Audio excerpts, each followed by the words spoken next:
అనంతపురం జిల్లా కళ్యాణదుర్గం పట్టణంలో స్థానిక తహసీల్దార్ నుండి ఆర్టీఓ కార్యాలయం వరకు ర్యాలీగా వెళ్లి ఆర్టీఓ కార్యాలయం ఎదుట భారత కమ్యూనిస్టు పార్టీ ఆధ్వర్యంలో విద్యుత్ స్మార్ట్ మీటర్ల ప్రక్రియను రద్దు చేయాలని, విద్యుత్ ట్రూ అప్ ఛార్జీలను వెంటనే రద్దు చేయాలని ప్రజా సమస్యలపై ప్రజాపోరులో భాగంగా సిపిఎం నాయకులు ధర్నా చేశారు.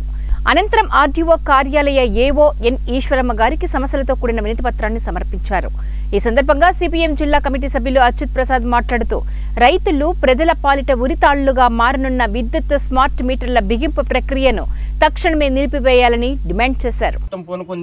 అయితే కేంద్రంలో ఉన్నటువంటి బీజేపీ ప్రభుత్వం ఆనాడు వాళ్ళు తీసుకొచ్చిన ప్రతిపాదనను అప్పటి ప్రభుత్వం వైసీపీ ప్రభుత్వం దాన్ని చేసేటప్పుడు ఇప్పుడున్నటువంటి కూటమి ప్రభుత్వం వ్యతిరేకించినా కూడా ఇప్పుడు వాళ్ళ అధికారం చేపట్టిన తర్వాత వెంటనే ఈ ప్రక్రియను మరింత వేగంగా ముందుకు తీసుకుపోతున్నారు. అయితే ఇది ప్రజలకు రైతులకు తీవ్ర ఇబ్బందులకు గురి చేసే ప్రక్రియ కాబట్టి వెంటనే ఈ స్మార్ట్ మీటర్ల ప్రక్రియను రద్దు చేయాలని చెప్పేసి మేము సిపిఎం పార్టీగా ఆందోళన చేస్తున్నాం. అలాగే ఈ మధ్య కాలంలో నిత్యావసర సరుకులు పూర్తిగా పెరిగిపోయినాయి. దీని మీద ప్రభుత్వం ఏమాత్రం స్పందించడం లేదు. వెంటనే పెరిగిన నిత్యావసర సరుకులకు తగ్గించాలని చెప్పేసి కోరుతున్నాం.